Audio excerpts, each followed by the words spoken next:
Good morning मित्रांनो, कशा आहात तुम्ही? तर स्वागत आहे माझ्या एक न्यू व्हिडिओमध्ये. तर आज आहे 100 डेचा डे 11. तर आज मी म्हटलं आपण जरा क्रिकेट खेळून येऊ. मग मी मस्त चालत चालत गेलो, माझ्या मित्रांपाशी पोचलो, म्हटलं क्रिकेट खेळू. मग आम्ही मस्त टॉस उडवला आमचा छापा आला. मग माझा मित्र पहिल्या बॉलमध्ये आऊट झाला. ठोकणं जरा 14 रन आहे फक्त.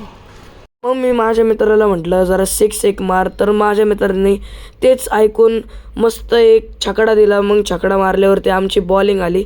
मग आम्ही बॉलिंग झाली. मग बॉलिंग झाल्यावरती मी घरी गेलो. म्हटलं खूप जास्त थकलो होतो. घरी आल्यावरती मित्रांनो आधीच खूप थकलो होतो. तर माझ्या पप्पांनी सांगितलं की जरा रूम पुसून घे. मग मी रूम पुसून घेतलं. मग माझ्या पप्पांनी मला टिप म्हणून मला मस्त दुकानात घेऊन गेले. दुकानात घेऊन गेल्यावर मला 20 रुपये दिले. मग मी परत सेकंड पार्टसाठी डबा स्पाईस खेळायला आलो. मग डबा स्पाईस मस्त आम्ही तयार केली.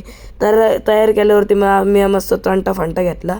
मग आम्ही गेलो मस्त डबा उडवायला. मग पहिला मी डबा फेकल्यावरती मस्त एकदम लांब फेकला मित्रांनो. मग डबा फेकल्यावरती आम्ही सगळे डबा उडवायला जातच होतो मित्रांनो, तुम्ही बघू शकता. मग तेवढंच आमचे डोगेश भाई जे होते ते मस्त आमच्या कुत्र्यांना आमच्या मित्रांवर भुकत होते. मग आमचे मित्र खूप घाबरले होते. तर आम्ही डिसाईड केलं आम्ही पबजी खेळू. मग पबजी खेळता ह्या व्लॉगला केलं मी एंड. तर मित्रांनो, हा व्लॉग जर तुम्हाला आवडला असेल तर ह्या व्लॉगला काय करायचं आहे, लाईक शेअर आणि सबस्क्राईब. तर जय शिवराय मित्रांनो, भेटूया दुसऱ्या व्लॉगमध्ये.